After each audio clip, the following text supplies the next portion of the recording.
Cuando tú piensas en libros de la Biblia que son oscuros, no en oscuros como esotéricos, difíciles de entender, pero los momentos más difíciles en la historia del pueblo de Dios, ¿en qué libros piensas? ¿En qué partes? ¿Puedes pensar en alguno? Por ejemplo, Jesús en el jardín de Getsemaní, ¿no? O Lamentaciones. No, iba a decir Lamentaciones. Jueces es un libro así. Jueces es oscuro. Tinieblas, moral, degeneración moral a tope. Por esto, cuando enseñamos Jueces, el libro de Jueces, casi siempre deberíamos enseñar a la vez Ruth, porque Ruth habla de personas que también eran piadosas, que temían a Dios, que amaban a Dios. No todos durante la época de los jueces eran terribles y que nadie temía a Dios, pero sí, en general, lo que caracteriza los tiempos de jueces es la degeneración moral, desobediencia total en contra de Dios. ¿Okay? Por eso, no nos gusta leerlo muchas veces. ¿Alguien lo ha leído recientemente? Trinidad. ¿Y Cami? Nos has dicho que teníamos... Sí, capítulos 1 y 2. Ok, capítulo 6 también. Ok, pues vamos allí porque vamos a estudiarlo hoy. Y Dios, ayúdame a recordar lo que dije antes. Vamos al libro de Jueces. Lo que tienes que entender es, Jueces narra los sucesos de la época de entre 1380 y 1051, por ahí. Y realmente sabemos que Saúl, el primer rey de Israel, fue entronado en Israel como el primer rey en 1051. Entonces es un periodo de 330, 350 años, cubre Jueces. Entonces es 3 siglos de tiempo. Muchas cosas sucedieron en este tiempo. No tenemos registro bíblico de todos los sucesos, pero algunos. Como he dicho aquí, O'Reilly realmente, si bien la tierra había sido generalmente conquistado por las 12 tribus de Israel, todavía quedaban bastiones cananeos importantes en las montañas, en las alturas, en algunos de los valles y los planos, los llanos. Entonces, y el libro de Jueces describe esa guerra en la que los hebreos trataron de terminar la ocupación de la tierra. Entonces, y cuando, para quizás los jóvenes que están aquí, cuando hablamos de los jueces, no estamos hablando de jueces, estamos hablando de libertadores. Como dice en capítulo 2, versículos 16, y Jehová levantó jueces. Hoy no vamos a hablar de los jueces, vamos a mencionarlos, pero no vamos a estudiar ninguno de ellos. Jehová levantó jueces. ¿Qué hacían los jueces? Librasen de mano de los que los despojaban. Entonces eran como libertadores, más bien. No como gobiernos civiles, sí, en un sentido, sí, con Barak y Débora, pero digo, pero vamos a estudiarlo. Y lo que tienes que recordar es un libro de transición. Josué, Moisés, Dios levantó a Moisés, Éxodo 3. Moisés sirvió de líder. Y luego, al final de Éxodo, en Números, Dios dijo claramente al pueblo, especialmente a Moisés, Josué es el próximo líder. El libro de Josué termina, capítulo 24, versículos 29. Después de esas cosas, murió Josué de Nun. Es interesante estudiar liderazgo en la Biblia. Dios no necesita muchos líderes. Necesita hombres, un hombre es suficiente, entregado a Él, para hacer su voluntad.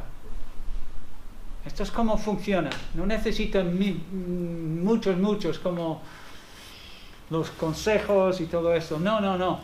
Pero ahora Josué ha muerto y entran en esta época de, como he dicho aquí, como confederación fluida. más bien es como estados. Yo pienso en mi país, en los Estados Unidos, había 13 colonias y cada uno tenía sus intereses. ¿Ok?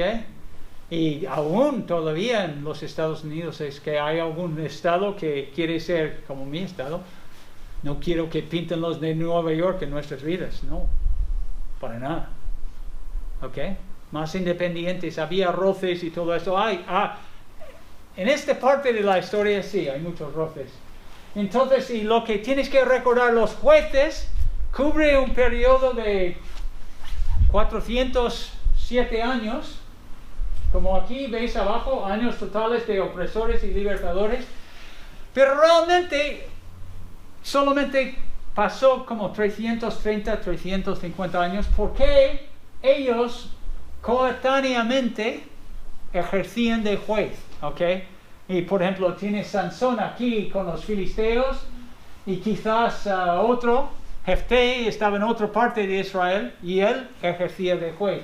Por ejemplo, veis aquí, no sé si puedes verlo bien, pero aquí tienes todos los jueces en sus distintos, está en inglés, pero Samson es Sansón, o Othniel es Otoniel, no es tan diferente. Gedeón es Gideon, y Jefté es Jephthah. Pero cada uno en un sitio distinto de Israel, en Palestina o Canaán, en la tierra prometida, con diferentes tribus. Y esto es cómo funciona. Entonces, vamos a hablar más de esto en el futuro, pero hoy vamos a leer capítulo 1 y capítulo 2. Y antes de esto debería deciros, hablando de jueces, lo que especialmente el autor, por una razón muy importante, a partir del capítulo 17, sigue como tocando un botón para que el lector avispado se dé cuenta de lo que está. Es un libro de transición. No había rey en Israel. ¿Cuándo prometió Dios dar a Israel rey? Deuteronomio 17.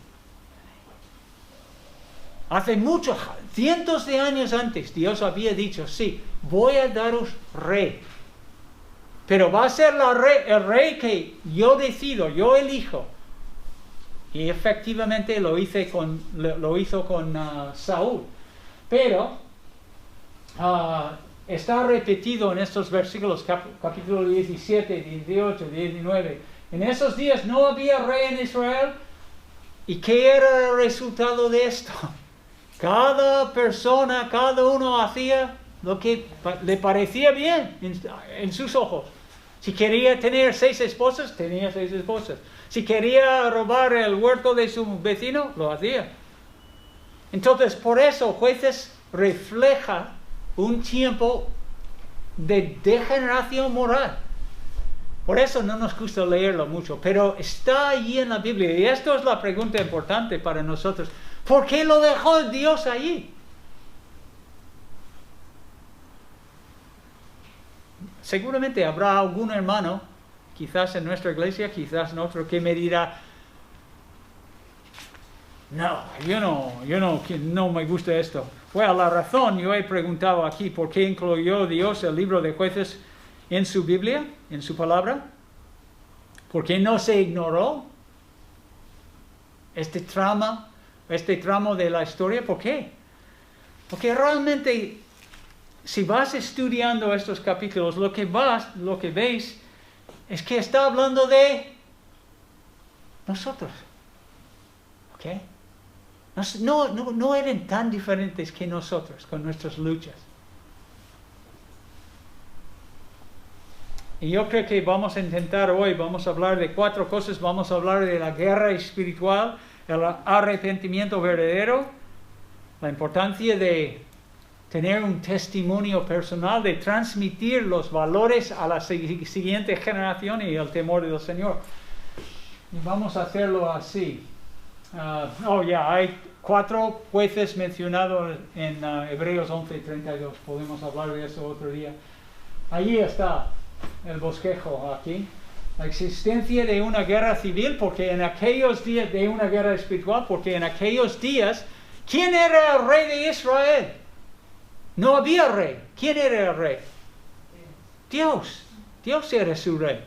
Todavía era un país así.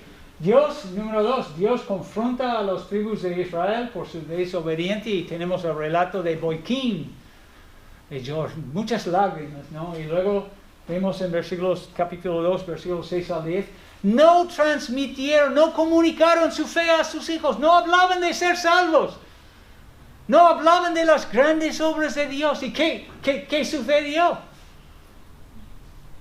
Pues nadie conocía a Dios después de Josué y los ancianos de Israel. Esto es lo que sucedió. Y luego al final, hablaremos del temor de Dios por medio de la corrupción total de Israel en las consecuencias nefastas. Vamos a empezar a leer aquí. Versículo 1, capítulo 1. Aconteció después de la muerte de Josué. Esto es como dejar ahí una bomba. Es una nota importante. Josué era como Moisés, casi como Moisés. No era como Moisés, pero parecido. Solo Moisés hablaba cara a cara con Dios y Dios lo destaca en la palabra. Pero Josué era un hombre valiente, un líder piadoso, un hombre sabio y ya Josué no está. Entonces dice que los hijos de Israel consultaron a Jehová diciendo, ¿quién de nosotros subirá primero a pelear contra los cananeos? Y tú dices, yo pensaba que en el libro de Josué terminó la guerra. Porque en capítulos 1 al 3, si estudias el libro de Josué, cruzaron el río, entraron en capítulos 1 al 5, entraron en Palestina, luego capítulos 6, creo que es al 11, vencieron al sur, vencieron al norte, ocuparon, invadieron todo Canaán. Y entonces cada tribu tenía su parcela, pero lo que estamos viendo aquí en este libro es que todavía, como he dicho, había estas regiones, estas ciudades, pueblos que todavía vivían allí, los moradores, heveos, jerjeseos, cananeos, todo este tipo de tribu. Y Dios había ordenado a Israel exterminarlos. Entonces, dice esto, ellos están consultando a Jehová, Jehová responde, versículo 2, Judá subirá, he aquí yo he entregado a la tierra en sus manos. Y Judá dijo a Simón, ¿y quiénes son Judá y Simeón? ¿Quiénes son? Tribus. ¿Cuántas tribus tenía Israel? 12. ¿De quiénes son los hijos? De Jacob. ¿Y quién era Jacob? Israel. ¿Recuerdas? Dios cambió su nombre de Jacob a Israel. Tenía 12 hijos. ¿Tú recuerdas de 2 hermanos? Había 2. Jacob tenía 4 esposas. 2 hermanas, Raquel y Lea, y luego 2 concubinas. Bilha y no recuerdo sus nombres, pero por medio de eso tenía 12 hijos. Y estos 12 hijos son los 12 tribus de Israel. Y ahora vemos aquí 2 de los tribus, que es importante, Judá y Simeón, pidiendo consejo a Dios. Y versículo 3, Judá dijo a Simeón, su hermano, sube conmigo al territorio que se me ha adjudicado y peleemos contra el cananeo. Y yo también iré contigo cuando te toque a ti erradicar a esta gente de su región. Y Simeón fue con él y subió Judá. Jehová entregó en sus manos al cananeo, al ferezeo, y hirieron de ellos en Bezec a 10,000 hombres. Y sigue el relato. Versículo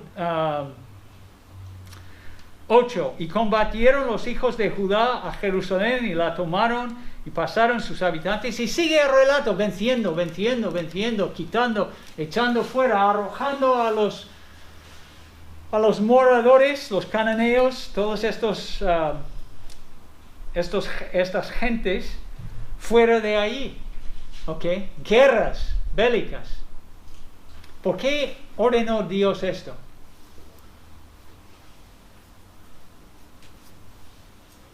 Porque eran abominables en sus ojos.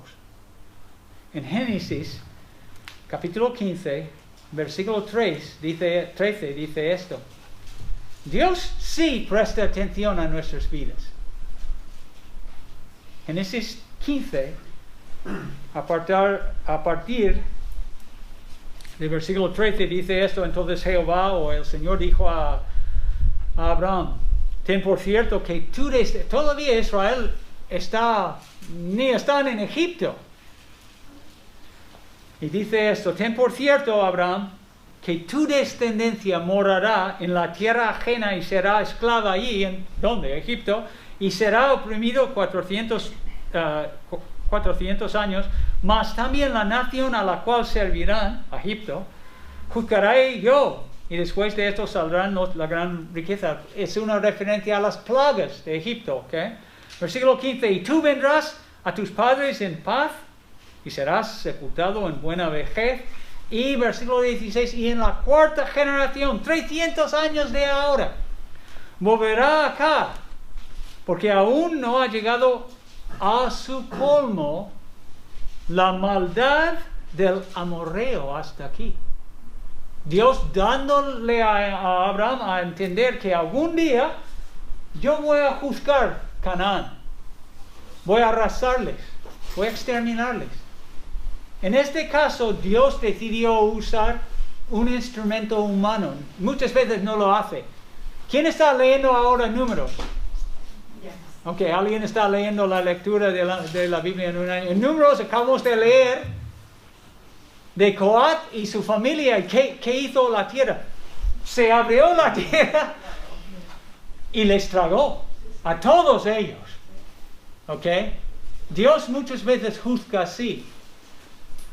Pero a veces decide usar instrumentos humanos. Y es bíblico y es la palabra de Dios. Tú y yo a lo mejor decimos, yo no estoy muy cómodo con esto, Ricardo, esto me ofende. Ok, tú puedes estar ofendido, pero la Biblia la enseña. Y hay otros ejemplos, no vamos a meternos en ellos. Ok, siguieron, ellos están venciendo. Consultaron a Jehová.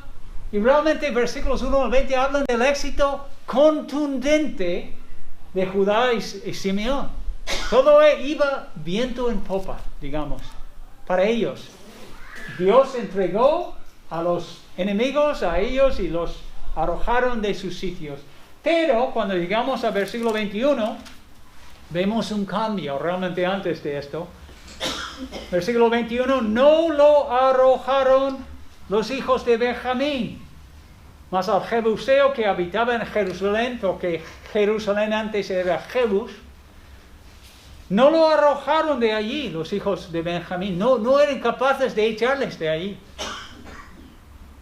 Y tú, leyendo la Biblia y todo lo demás en versículo 27, tampoco Manasés, versículo 29, tampoco Efraín, versículo 30, tampoco Zabulón arrojó a los que habitaban en Quitrón. ¿Por qué? ¿Qué está sucediendo? El autor no para y te dice, mira, hay un grave problema aquí. Quizás tú que no has leído mucho la Biblia, tú estás pensando, pues, mira, Dios no está cumpliendo su promesa. Eso sería una pregunta muy necia. Dios siempre cumple su palabra. Señor, amén. En Josué, capítulo 21, versículo 45, dice esto. Para resumir la exterminación de todas estas tribus allí en Canaán, dice, no faltó palabra de todas las buenas promesas que Jehová había hecho a la casa de Israel. Todo se cumplió, hasta la J y la tilde. Dios cumple. Dios cumplirá en tu vida. Amén. Nunca, como creyentes, deberíamos pensar que el Señor me ha dejado. Yo sé que a veces sentimos que Dios está lejos de nosotros, pero no es la verdad. Si tú eres su hija o su hijo, no fracasa. Nosotros, los seres humanos, Ricardo, fracasamos, ¿ok? Dios nunca. Y aquí lo que el autor de Jueces, en Jueces 1, está indicándonos, por medio del fracaso estrepitoso de otras tribus de Israel, es que algo grave está sucediendo. ¿Y sabes lo que es? Digamos, piloto automático. ¿Qué es Enso Cruise Control en el coche en español? ¿Piloto automático? Control de crucero. Control de crucero. Ok, esto es lo que estaban haciendo esta gente. Estaban viviendo sus vidas con el botón del control de crucero puesto. Más o menos así. Y por eso Dios no estaba dándole la fuerza necesaria para vencer sus enemigos. Y no vamos a ver esto claramente hasta capítulo 2, pero seguimos aquí. Aser, versículo 31, tampoco. Versículo 33, Neftalí, tampoco. Y al final, versículos 34 al 36, Dan. Dan no puede. Dan tenía que dejar su tierra cerca de Benjamín, la parte que Dios había dado a Dan. Y al final Dan está en el norte, cerca del Líbano, el tribu de Dan. Pero no era la voluntad de Dios en el principio. Y es porque ellos no estaban prestando atención a Dios mucho, sino estaban más bien viendo el mundo. ¿Qué pasa ahí en esta discoteca? Vamos a ver el partido del Real Madrid, Juan. No vamos a la iglesia el domingo por la mañana, vamos a ver Atlético. No, él es de Real Madrid, él no va a ver Atlético. Del Rayo Vallecano. Eso es. Somos, sí, forofos de Rayo Vallecano. Entonces, eso es lo que estaba sucediendo aquí. Y mira, lo digo mejor aquí. Vemos las características de las personas que agradan a Dios en versículos 1 al 20 y alcanzan sus propósitos. Consultaron a Jehová, buscaban hacer las cosas como Dios mandaba, mientras que otras tribus no nos dice todo aquí, pero vemos a ellos y la pregunta que tenemos aplicándolo a nuestras vidas es esto. Todo lo que hacía Israel en aquellos días era una guerra espiritual porque Dios era su jefe. Y realmente para el cristiano, ¿hay un día cuando no estás en la guerra espiritual? No, todos los días. Lo siento, hasta que lleguemos al cielo, y anhelo esto personalmente, porque estoy harto de pelear. Pero da igual si vas a comprar zapatos o vas a comprar un Coca-Cola en McDonald's. En cierta manera, estamos cada día en una batalla contra el león rugiente, ¿ok? Y él quiere que desviarte del camino de Dios y engañarte. ¿Consultas a Dios antes de tomar las decisiones importantes? Por ejemplo. Pues no. Me gusta la chica como Sansón. Voy por ella. Buen ejemplo. No, terrible. ¿Tomas en serio los mandamientos de Dios?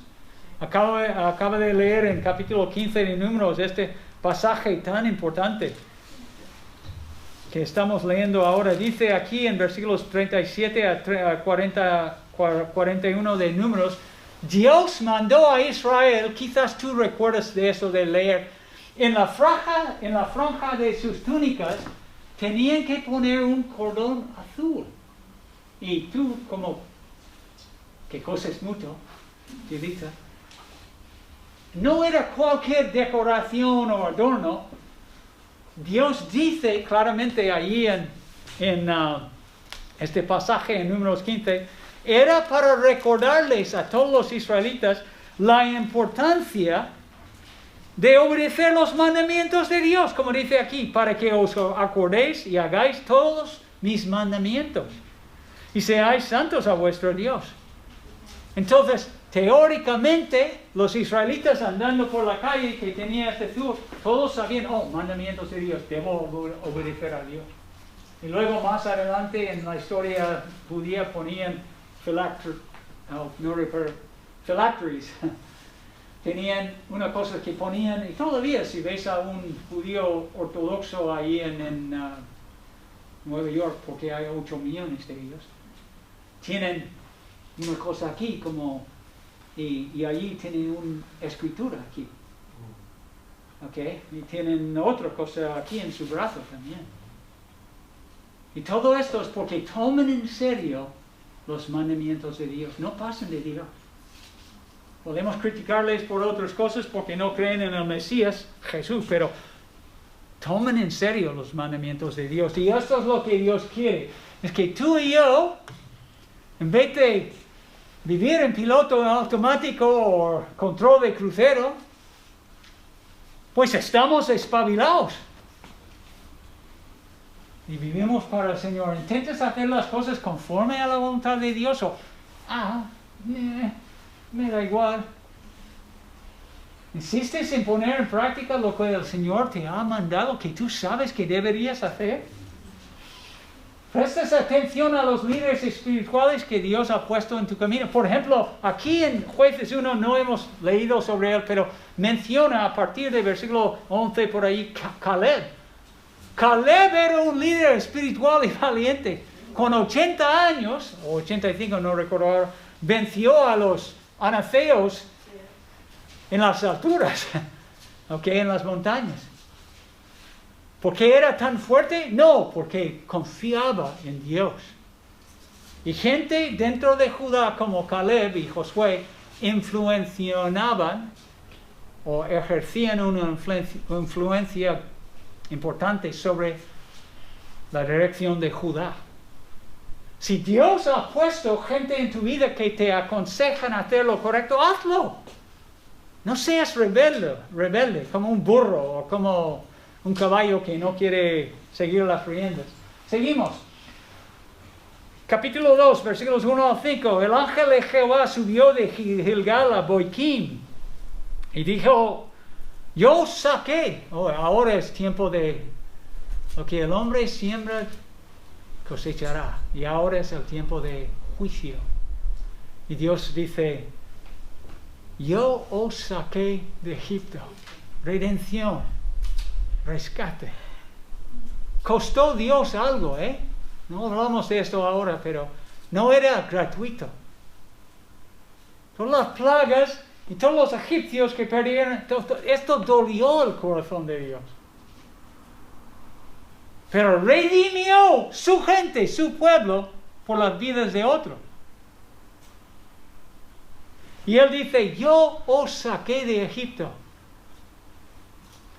Y os introduje en la tierra en la cual había jurado a vuestros padres, Abraham, Isaac, Jacob, diciendo esto, nunca voy a dejaros, no invalidaré jamás mi pacto con vosotros, yo voy a cumplir. Y hasta el día de hoy he cumplido, dice Dios, con tal de que vosotros ahora no hagáis pacto con los moradores. Esto era la voluntad de Dios, deberían haber exterminado a ellos, pero cuyos altares habéis de derribar, mas vosotros no habéis atendido mi voz. Control de crucero. No, es que tenemos que ver Netflix. Tenemos que ir a plenilunio. Hay un partido por la tarde. Yo no puedo ir a jóvenes. Yo tengo otras cosas que hacer. No tengo tiempo para leer la Biblia, escuchar la voz de Dios. ¿Por qué habéis hecho esto?, pregunta Dios. Al final del versículo 2, ¿por qué habéis hecho esto? Nuestro Señor no es un peluche, y voy a decirlo más adelante, pero ahora dice lo que Él va a hacer. Por tanto, Dios va a cumplir su palabra al pie de la letra, igual como Deuteronomio 28 dice, esto es lo que sucederá ahora. No los echaré a vuestros enemigos delante de vosotros, sino que serán azotes en vuestros costados. Y sus dioses os serán tropezaderos. ¿Has visto alguna vez un rodeo? Y sabes que lo que hacen a los toros, ¿para qué? están enfadados.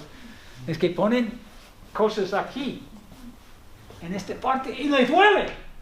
Y cuando él sale del chute, de la caja, está muy enfadado. Porque le duele. Y esto es la idea aquí en este pasaje. Ahora yo voy a hacer esto y tus enemigos te van a doler mucho. Vas a sufrir. Y luego, ¿qué hicieron ellos? Pues empezaron a como dice al final del versículo, el pueblo alzó su voz y lloró. ¡Oh! ¡Oh! ¡Dios mío! ¡Oh! Jesús querido.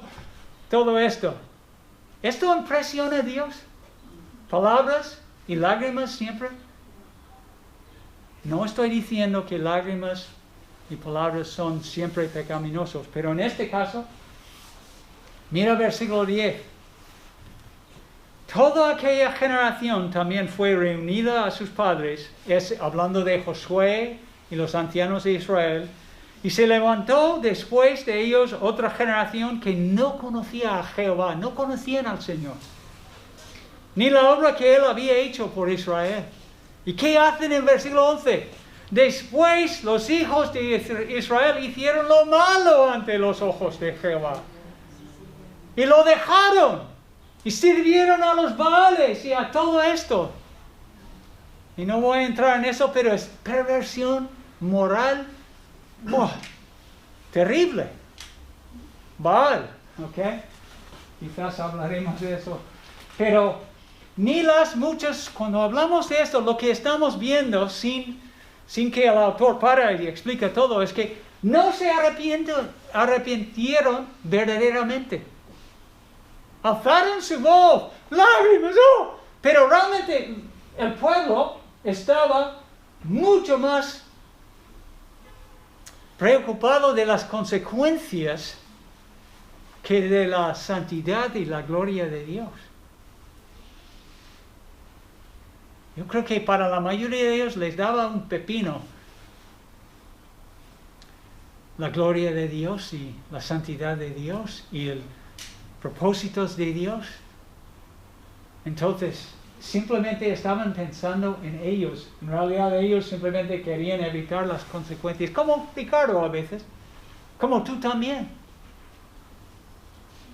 Si vamos madurando en el Señor, cuando pecamos debemos sentir mal y debemos dar marcha atrás. Hay dos verbos en griego, hablando del arrepentimiento en el Nuevo Testamento. Uno es metanaeo, que significa cambio aquí. Admitir la verdad, confesar, yo he pecado. Esto lo que he hecho es malo. La otra palabra es epistrefo. Y epistrefo es muy fácil de entender. Iba en esta dirección y ahora epistrefo. Voy en esta dirección. Doy marcha atrás. Esto sí es arrepentimiento. Dejo de pecar. No solamente ahora sé que esto, lo que hacía no era correcto, pero es dar marcha atrás. Empezar a ir en la dirección que Dios manda. Y esto es lo que no vemos aquí para nada. Nada. Porque allí en versículo 11 en adelante, pecaron. Y dice tantas veces en el libro de Jueces, otra vez volvieron los hijos de Israel a hacer lo malo ante los ojos de Jehová. Una vez y otra vez en Jueces. Seguidamente. Tú, ¿cuál es el motivo de tu arrepentimiento? ¿Lloras mucho? ¿Clamas a Dios? Muchas palabras bonitas. ¿De verdad estás preocupado de la santidad y la gloria de Dios? Oh Dios, mi oración para mi propia vida y para vuestras vidas es que seamos gente así. No estamos tan preocupados por nuestra propia vida, sino la vida de Dios, las cosas del Señor, lo que agrada al Señor. Piensa en tu propia vida. ¿Solamente quieres evitar las consecuencias de tu pecado? Si estás pecando ahora, vendrá el día. Dice en Gálatas 6, lo que el hombre sembrare, cosechará, ¿no? Ahí dice, no estoy diciendo en buen español, pero dice esto, mejor. Porque el que siembre para su carne, de la carne segará corrupción, mas el que siembra para el Espíritu, del Espíritu segará vida eterna. Vida de Dios. ¿Okay? Pero ellos no, ellos estaban haciendo otra cosa. Seguimos rápidamente. La transmisión general de valores. Y estaba hablando con las familias aquí, los padres de los niños en el primer culto. Es algo muy importante, lo vemos allí en a partir de versículo 6. Dice, porque ya Josué había despedido al pueblo, Josué no estaba, cada uno estaba en su trozo de tierra. Y versículo 7 dice algo muy importante. Y el pueblo había servido a Jehová todo el tiempo de Josué y todo el tiempo de los ancianos, capítulo 2, versículo 7, que sobrevivieron a Josué, los cuales habían visto todas las grandes obras de Jehová que él había hecho por Israel. Pero una vez que murió Josué, el hijo de Nun, siervo de Jehová, siendo de 110 años, después de esto, versículo 10, no conocían a Dios, no habían percibido la importancia de la obra de Dios en Egipto, redimiendo a Israel.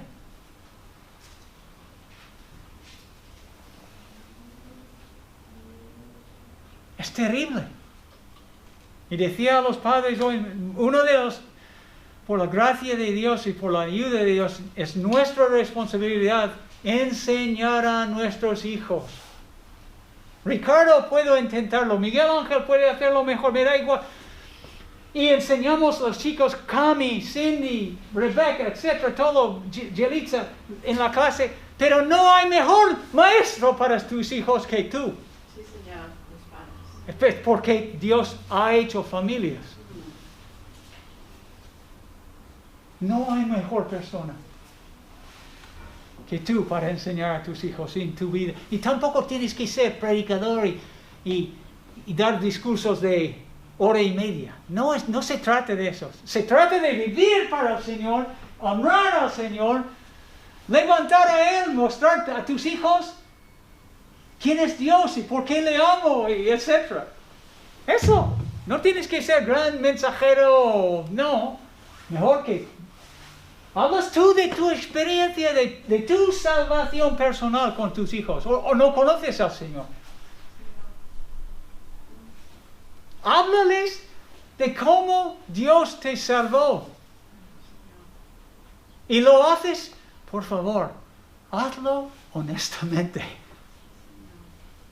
Cuando yo hablo de mi testimonio, el día que Dios me salvó, la noche anterior había fumado tanto marihuana y bebido tanto cerveza. Esto era Ricardo antes. Y tú quizás si me hubieras conocido en aquel entonces hubieras dicho, no, es un buen chico. Pero estaba lejos de Dios. Y Dios en su misericordia, en su gracia, me buscó como el pastor busca a las ovejas y me salvó. Un domingo en octubre de 1977. Eso es como sucedió. Quizás tu testimonio no es exactamente ahí, pero cada uno de vosotros que sois hijos de Dios, Dios te ha rescatado de tus pecados, ¿eh? Amén. Amén. Sí. Señor. Y ha sido un gran rescate. No poca cosa. Quizás fue tu madre enseñándote el Evangelio, o quizás fue la vecina o alguien en la iglesia que compartió el Evangelio. Eso no importa. Le costó a Dios mucho salvarte, rescatar tu alma. Enseñas valores bíblicos a tus hijos para que tengan una idea. Es algo que vemos aquí no sucedió. Versículos 11 al 15. Al final vemos el adulterio espiritual de Israel. Dejaron olímpicamente a Dios. Totalmente. Y lo dice allí en varios versículos 11, 12, 13, versículo 13, dejaron al Señor o a Jehová y adoraron a Baal y a Astorot. ¿Y qué sucedió? Versículo 14. Ira encendió el furor de Dios. ¿Ok? estos versículos provocaron a Jehová a cólera, a ira. Dios no, por eso digo aquí en este versículo, Dios no es un peluche, no es un felpudo. Dios nos ama y es muy paciente, eso sí. A mí, el hecho de que yo soy aquí hablando a vosotros es un ejemplo de la misericordia de Dios y la paciencia de Dios. Lo digo en serio. Pero una vez que somos salvos, el creyente docto, maduro, que sabe algo de las Escrituras, debería saber que Dios no acepta cualquier cosa. Si eres su hijo, Dios disciplina a sus hijos. Amén. Sí, Señor. Si eres hijo o hijo de Dios, Él te va a juzgar, Él te va a disciplinar, no juzgar, disciplinar, como dice en Hebreos 12. Amén. Eso es lo que el Señor hace. Aquí dice, tarde o temprano lo hará, porque te ama más que tú amas a ti mismo. Hijo mío, no menosprecies la disciplina del Señor, no desmayes cuando eres reprendido por Él, porque el Señor al que ama, disciplina. Y azota a todo aquel que recibe por hijo. Parte de la evidencia de ser hijo de Dios es si pecamos, Dios nos disciplina, Y es grato, es como un caminata en el parque. No, es triste. Pero Dios nos ama tanto, no escatimó ni a su propio hijo, Él te va a disciplinar. Esto es como funciona. El Señor entregó su vida en la cruz, dejando derramar su sangre para comprar nuestras almas. Para ponernos en libertad, como dice en Gálatas 5, libertad. Ya no somos redenciones, comprar del mercado de esclavitud y poner a alguien ahora, soy libre, no soy esclavo del pecado, puedo obedecer al Señor. Y eso, el precio de hacerlo costaba mucho. Por eso, aplicación, debemos temer al Señor en el sentido sano de la palabra. No estoy hablando de Martín Lutero y pensaba que Dios iba a enviar a los reyes para destruir. No. Igual como la redención de Israel en Egipto, tu rescate fue costoso. La sangre de Cristo, la preciosa sangre de Cristo. Por eso, el Nuevo Testamento exhorta a los creyentes que vivan para el Señor Jesucristo. Allí en 2 de Corintios, quizás tú conoces el pasaje, y recuerdas este pasaje que él dice, el amor de Dios, el amor del Señor nos constriña, nos compele, nos empuja, no podemos hacer otra cosa que pensando esto, que si uno murió por todos, luego todos murieron. Y por todos murió Cristo, potencialmente, para que los que viven, los que han sido redimidos por la gracia de Dios, ya no viven para sí, sino para aquel que murió y resucitó por ellos. Y por eso tenemos que preguntarnos, ¿estamos desperdiciando el regalo de la vida nueva?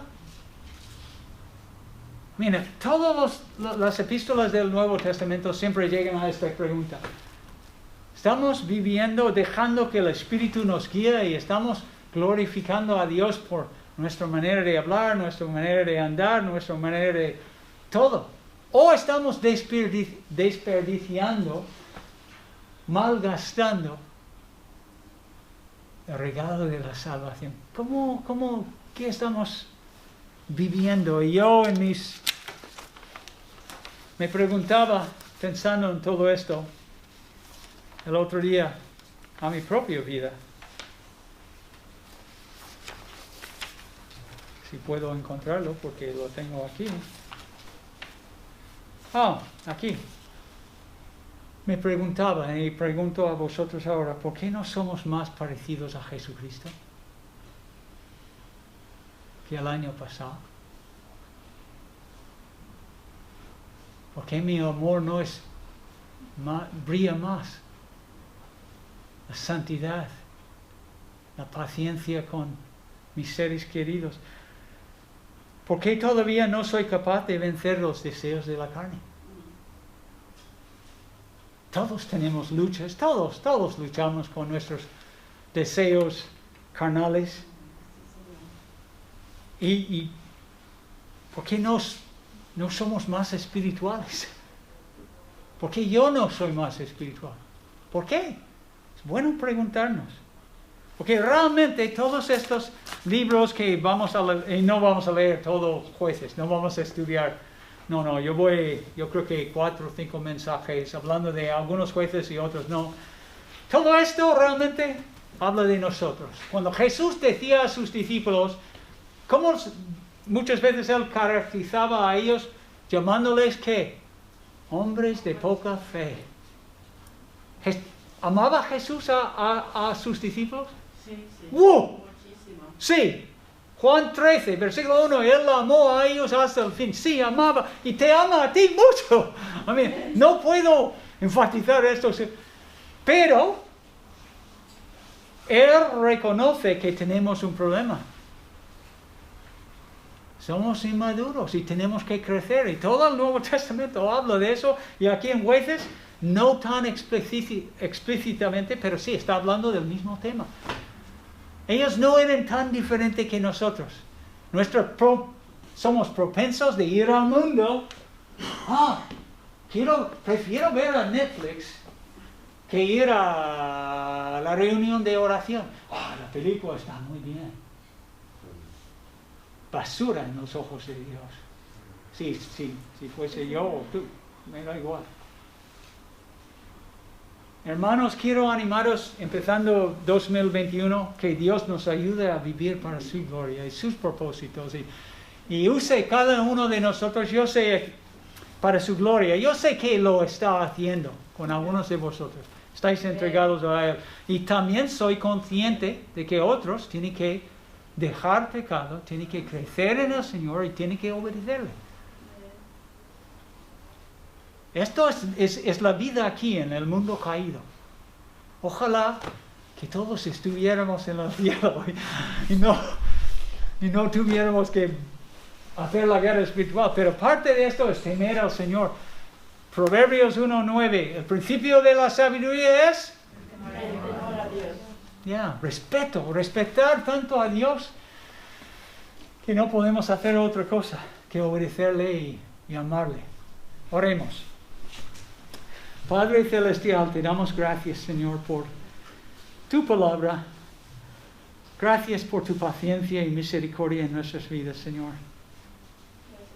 Gracias que el sacrificio de Jesucristo es suficiente para nuestros pecados.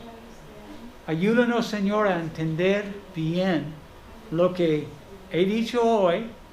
Ayúdanos a temer al Señor. Ayúdanos a tener un testimonio de nuestra salvación. Ayúdanos, Señor, a arrepentirnos verdaderamente cuando nos toca.